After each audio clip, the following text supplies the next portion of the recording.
Welcome everyone. I am Shivani Sharma. Today let's do our last topic of retirement of partnership, that is capital adjustment. अभी तक की जो videos आपने देखी हैं उसमें हमने सारे कंसेप्ट्स कवर कर लिए हैं. ये जो कंसेप्ट है कैपिटल एडजस्टमेंट का, ये भी उसी तरह से 3 केसेस में डिवाइड किया हुआ है जैसे हमने एडमिशन वाले चैप्टर में 3 केसेस स्टडी किए थे. तो कुछ केसेस के पहले हम उनकी कुछ इंट्रोडक्शन पार्ट को कवर करेंगे. After that we will move towards practical problem. तो सबसे पहले मैंने केस 1 लिया है इसमें, as you can see on the board. Case 1 में लिखा हुआ है capital of a new firm. कुछ चीज़ें मैं अंडरलाइन करके रखती हूँ, उन चीज़ों को हाईलाइट इसलिए किया जाता है क्योंकि वही मेन पॉइंट है उसके अंदर. Capital of a new firm is given. ये फर्स्ट केस मैंने लिया है and this is the simplest case among all the cases. इस केस के अंदर हमेशा हमें नई फर्म की, मतलब रिटायरिंग जो पार्टनर जा रहा है उसके बाद जो नई फर्म की सिचुएशन आने वाली है, जो नई बैलेंस शीट बननी है या उसके बाद जो नई सिचुएशन आ रही है, उसमें क्या होने वाला है. न्यू फर्म की कैपिटल उन्होंने हमें क्वेश्चन में पहले से ही दे दी है. एंड द पार्टनर शेयर, ये कौन से पार्टनर हैं? Continuing partner. मतलब ए बी सी में से अगर सी चला गया तो कौन से पार्टनर रह गए? A and B. तो यहाँ हम ए और बी की बात कर रहे हैं. That partner share it in their new ratio. और जो ये गिवन कैपिटल है, पार्टनर इसको कौन सी रेशो में शेयर करने वाले हैं? New ratio after the retirement. तो इस तरह से अगर आपके क्वेश्चन में कहीं पर भी कोई पॉइंट आता है तो उसका मतलब ये है, ये कैपिटल एडजस्टमेंट के लिए बोला जा रहा है. अभी तक जितने भी क्वेश्चंस किए हैं वहाँ पर आपने revaluation, capital account and balance sheet, ये सारी चीज़ें कैलकुलेट कर कर इसमें लिखी हैं. जैसे गुडविल की है आपने, रिजर्व एंड सरप्लसेस, या फिर आपको जो अक्यूमुलेटेड रिजर्व्स वगैरह हैं उसके बारे में इंफॉर्मेशन गिवन होती थी. सेम इन क्वेश्चंस में भी वो सारे कंसेप्ट्स गिवन होंगे. प्लस ये जो लाइन होगी कहीं ना कहीं एडजस्टमेंट में, कहीं ना कहीं क्वेश्चन के हेडिंग में ऐड की गई होगी. तो जहाँ भी ये लाइन देखो वहाँ पर स्ट्राइक कर जाएगा आपके माइंड में कि यहाँ पर कंटिन्यूइंग पार्टनर्स कैपिटल एडजस्टमेंट के लिए बोल रहे हैं. ये होता क्यों है कैपिटल एडजस्टमेंट? कई बार पार्टनर्स अपने आप ही डिसाइड कर लेते हैं कि फ्यूचर में they want to share their capital, जो भी उनकी कैपिटल आएगी वो उसको प्रॉफिट शेयरिंग रेशो में शेयर करना चाहते हैं. अभी तक जब तक आपने कैपिटल अकाउंट बनाए हैं तो हमने कहीं भी कैपिटल्स की जो बैलेंसेस निकाले हैं वो प्रॉफिट रेशो में ज़रूरी नहीं है कि वो बैलेंसेस आएँ. तो ये क्वेश्चन अलग से इसलिए बन जाते हैं क्योंकि यहाँ पर स्पेसिफिकली बोला जा रहा है कि न्यू प्रॉफिट शेयरिंग रेशो में कैपिटल के बैलेंसेस आने चाहिए. That is to balance carry down जो आप निकालते हो. तो यहाँ कुछ स्टेप्स लिखे हैं, 4 स्टेप्स में डिवाइड किया हुआ है. फर्स्ट स्टेप कह रहा है find out the respective balances of capital. सबसे पहले हम कैपिटल रिवैल्यूएशन के बाद बनाते हैं. तो कैपिटल के अंदर हमारे पास टू बैलेंस कैरी डाउन आता है सारा क्वेश्चन कंप्लीट करने के बाद.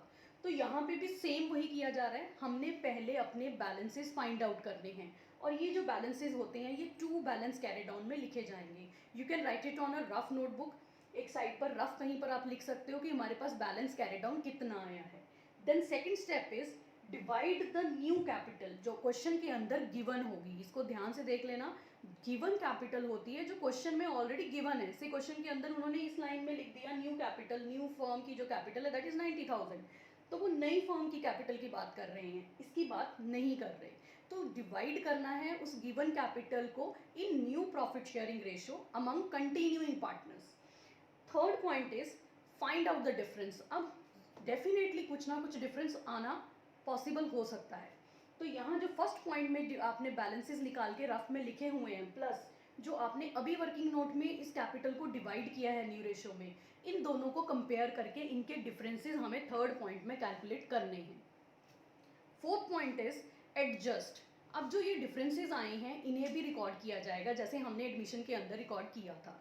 सेम उसी मेथड से to cash by cash, to current account by current account. It depends upon the question, language of the question, कि क्वेश्चन आपको कैश के थ्रू एडजस्ट करने के लिए बोल रहा है या फिर क्वेश्चन आपको कह रहा है कि आप करंट अकाउंट में इसको एडजस्ट करो. तो जो लास्ट पॉइंट है इसमें हमने सिर्फ कुछ नहीं करना, जो डिफरेंसेस आए हैं उनको अच्छी तरह से एडजस्ट कर देना है. और आगे बैलेंस शीट में कैश अकाउंट में अगर एडजस्ट कर रहे हैं तो कैश अकाउंट में वो बैलेंसेस चले जाएंगे. If you are adjusting in current account then वो करंट अकाउंट में हम अपने बैलेंस शीट के अंदर लाइबिलिटी या एसेट साइड पर जैसा भी बैलेंस आया उसको लिख देंगे. तो ये था इंट्रोडक्शन पार्ट ऑफ दिस.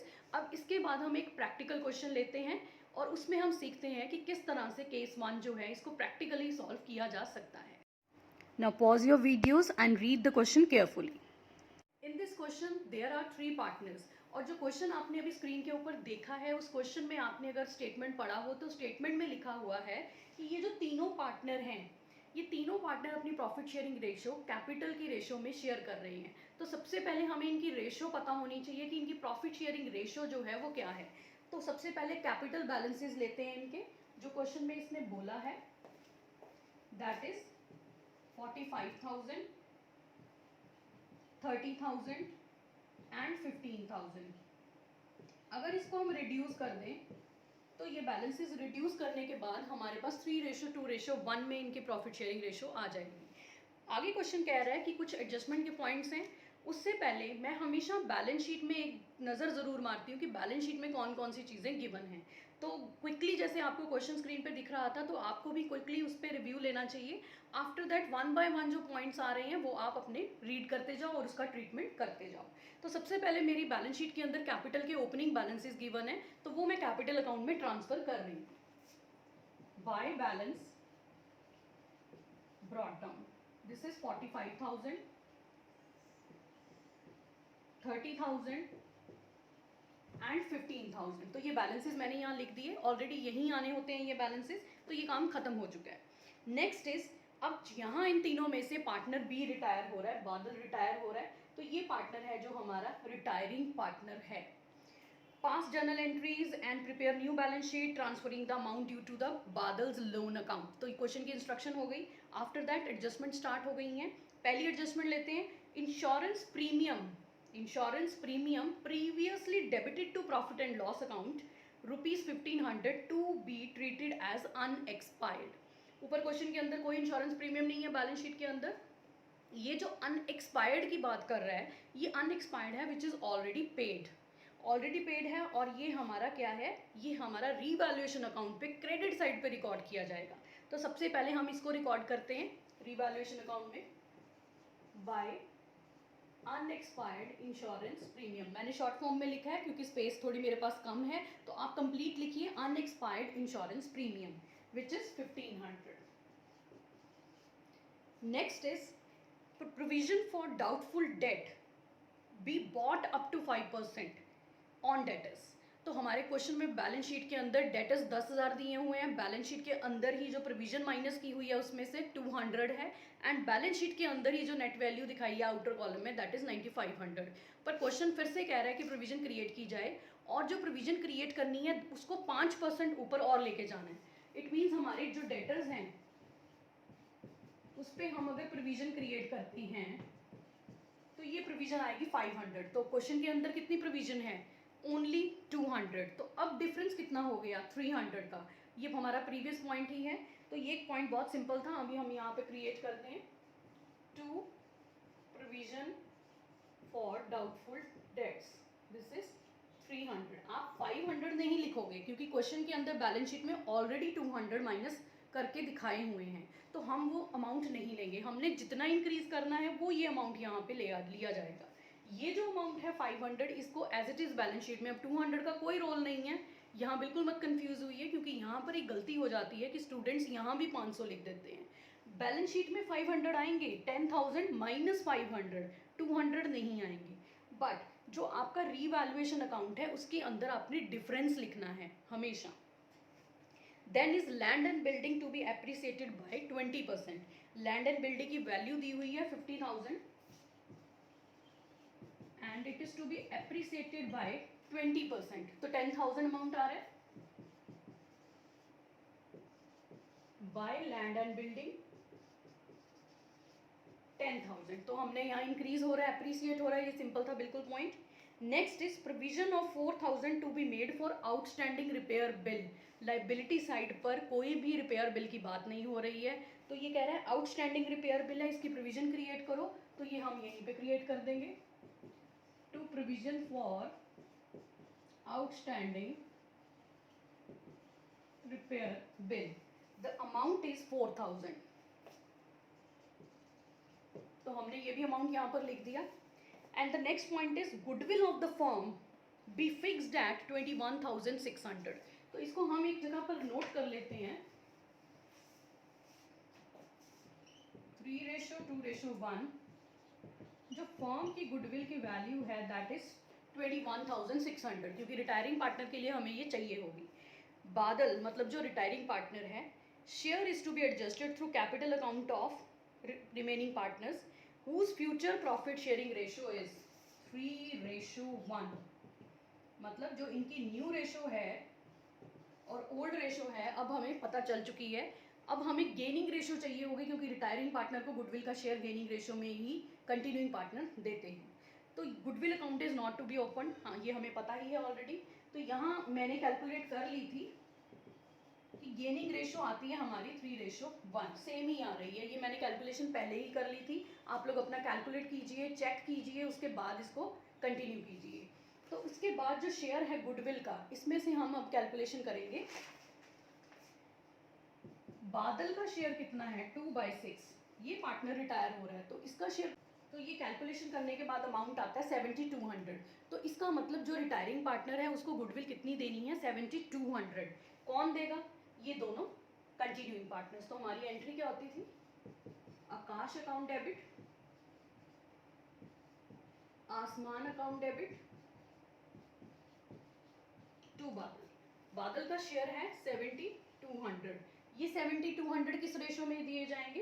इस गेनिंग रेशो में, दैट इज 72 इंटू 3/4, 7200 इंटू 1/, ये बैलेंसेज आए हैं 5400 एंड 1800।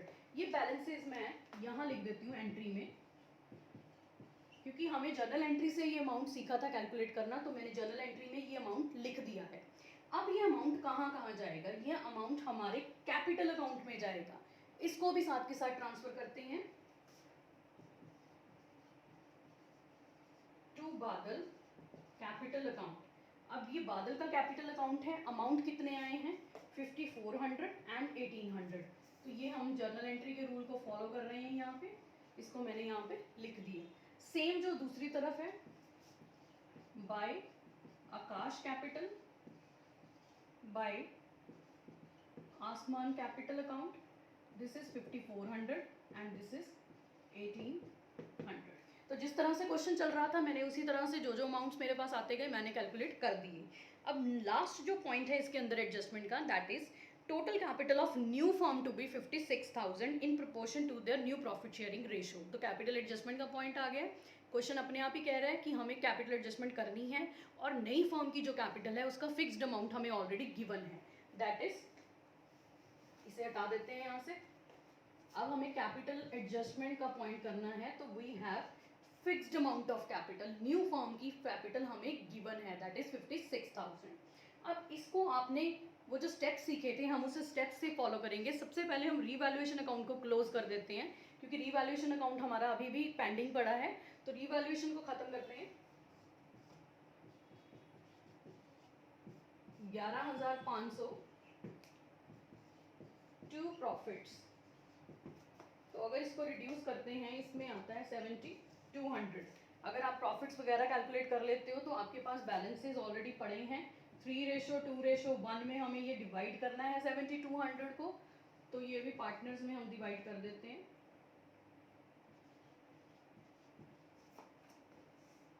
This is 3600, 2400 and 1200। ये कैलकुलेशन डन हो चुकी है। इन्हें मैं कैपिटल अकाउंट में भी ट्रांसफर कर रही हूँ बाय रीवैल्यूएशन प्रॉफिट्स। ये क्रेडिट साइड पर आते हैं 3600, 2400 एंड 1200। तो ये हमने रिवैल्यूएशन प्रॉफिट्स भी ट्रांसफर कर दिए। इसके अलावा एडजस्टमेंट्स तो सारी खत्म हो चुकी हैं, सिर्फ यही पेंडिंग है जो हमने कैपिटल एडजस्टमेंट वाला पॉइंट करना है। बट क्वेश्चन के अंदर एक लाइबिलिटी साइड पे वर्कमैन कंपनसेशन रिजर्व भी गिवन है, दैट इज 9,000। तो ये जो 9,000 गिवन है इसके रिगार्डिंग कोई इन्फॉर्मेशन नहीं है, we will close the account. तो हमने जो ट्रीटमेंट प्रीवियस वीडियोज़ में सीखा था कि हम जो अकमुलेटेड प्रॉफिट एंड लॉसेज और रिजर्व्स का ट्रीटमेंट है उसको भी करना है क्वेश्चन के अंदर, तो वो यहाँ पर हम करेंगे बाय वर्कमैन कंपनसेशन रिजर्व। और ये ओल्ड रेशियो में तीनों पार्टनर्स को डिवाइड हो जाएगा। 9,000 इसका अमाउंट है एंड ओल्ड रेशियो इज 3:2:1। तो इसको डिवाइड करने के बाद हमारे पास आएगा 4,500, 3,000 एंड 1,500। ये अमाउंट हमारे पास आएंगे। अगर हम डिवाइड करते हैं तो ये वैल्यूज हमें मिल जाएंगी। एंड द लास्ट पॉइंट जो अब हमारा कैपिटल एडजस्टमेंट का था वो उसको अब कंप्लीट करेंगे। 56,000 जो है वो हमें क्वेश्चन के अंदर गिवन जो है अमाउंट है। सबसे पहले हमने उसमें क्वेश्चन में जो स्टेप्स पढ़े थे जो प्रीवियस वीडियो में, उसमें हमने स्टेप्स में क्या किया था कि हमें बैलेंस कैरी डाउन चाहिए। सारी एंट्रीज हमारी कैपिटल अकाउंट में कंप्लीट हो चुकी हैं। Now we will find balance carry down. तो रफ में बैलेंस कैरी डाउन निकालना था, तो हम निकालेंगे सबसे पहले 45,000, 3600, 4500, इनको प्लस करना है इन वैल्यूज को, माइनस 5400। तो ये वैल्यू यहां से माइनस करने के बाद बैलेंस कितना बचता है,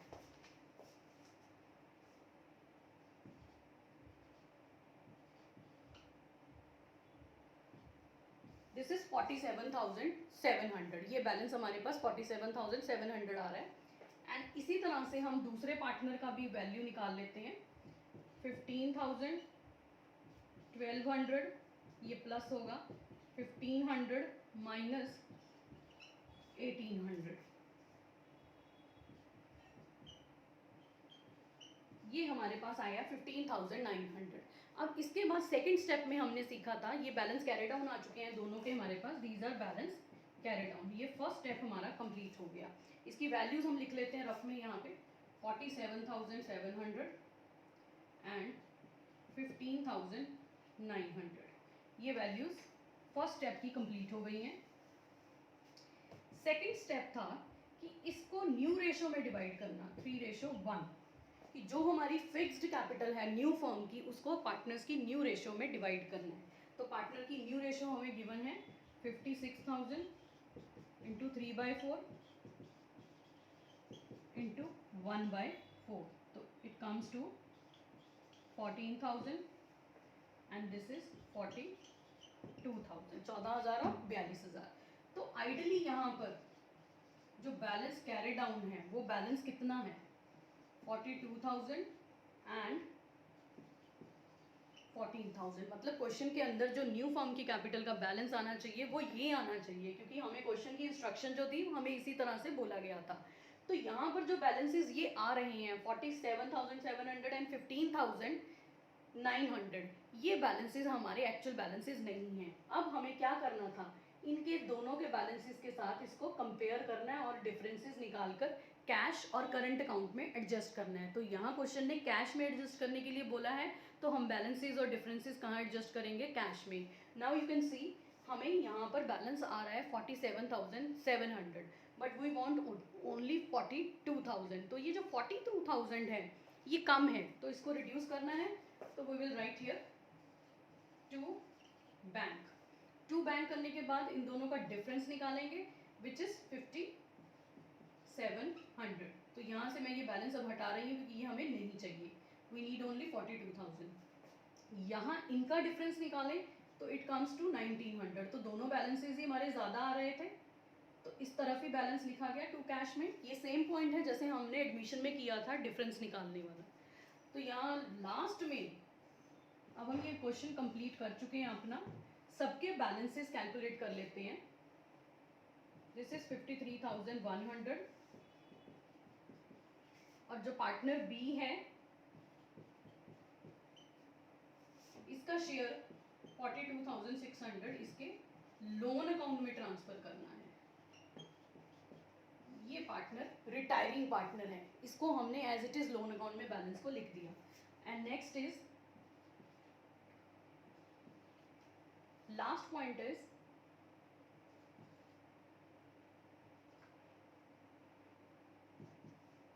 दिस इज 17,700। तो यहाँ तक हमारा ये क्वेश्चन जो है कैपिटल अकाउंट में भी कंप्लीट हो चुका है। तो अब सिर्फ बैलेंस शीट वाला पार्ट रह गया है। तो now the balance sheet. Balance sheet के अंदर बैंक बैलेंस हमें 11,000 गिवन था, तो हमने अपने क्वेश्चन के अंदर यहाँ दो बैलेंस ट्रांसफर किए थे, अभी डिफरेंस जो एडजस्ट किया था ऑन डेबिट साइड 57 एंड 1900। ये दोनों बैंक बैलेंस में से रिड्यूस हो जाएंगे, तो जो बचेगा बैलेंस वो कितना होगा 3400। एंड सन्ड्री डेटर्स क्वेश्चन के अंदर 10,000 गिवन थे, हमने प्रोविजन को बॉट अप टू किया था 5%, तो वहाँ जो प्रोविजन की वैल्यू हमने लिखी थी वो हमने 500 कैलकुलेट की थी। एंड बैलेंस शीट में मैंने आपको बोला था कि 500 ही डिडक्ट होगा। स्टॉक की वैल्यू में कोई चेंज नहीं है तो हमने एज इट इज रिकॉर्ड कर दिया। अनएक्सपायर्ड इंश्योरेंस हमने रिकॉर्ड की थी रिवैल्यूएशन अकाउंट में, तो उसको भी मैंने एसेट साइड पर रिकॉर्ड किया है, this is pre paid. And plant and machinery की वैल्यू भी एज इट इज लिखी है क्योंकि इसमें भी कोई चेंज नहीं था, कोई रिवैल्यूएशन में हमने कुछ ट्रीटमेंट नहीं किया। And the last is land and building, इसकी एप्रिसिएट हुई थी value and it comes now 60,000। And ऐसे ही लाइबिलिटी साइड पर है सन्ड्री क्रेडिटर्स, क्रेडिटर्स में कोई चेंज नहीं था, 4800 है तो 4800 ही एज इट इज़ मैंने लिख दिए हैं। और यहाँ पर आउटस्टैंडिंग रिपेयर बिल ऐड किया है, ऑलरेडी क्वेश्चन के अंदर हमने ये प्रोविजन क्रिएट की थी तो उसको भी लाइबिलिटीज़ में रिकॉर्ड कर दिया। एंड बादल लोन अकाउंट, इनमें से जो पार्टनर रिटायर हो रहा है उसका जो बैलेंस है वो लाइबिलिटी साइड पर रिकॉर्ड हो गया है, दैट इज सेपरेटली उसमें लाइबिलिटी साइड पर चला गया है। और कैपिटल के जो बैलेंसेज हैं, क्योंकि ये फर्म का यहाँ पर फिक्स्ड जो कैपिटल है फर्म की, न्यू फर्म की कैपिटल फिक्स्ड बताई हुई थी तो डेफिनेटली उसका बैलेंस हमेशा 56,000 ही आएगा। तो ये वही बैलेंसेज हैं जो हमने कैलकुलेट किए थे और ये वही अमाउंट है जो क्वेश्चन के अंदर ऑलरेडी गिवन था। तो आई होप यहाँ से आपको ये पॉइंट्स क्लियर हो गए हों और कोई डाउट ना हो इसमें। Thank you so much for watching this video.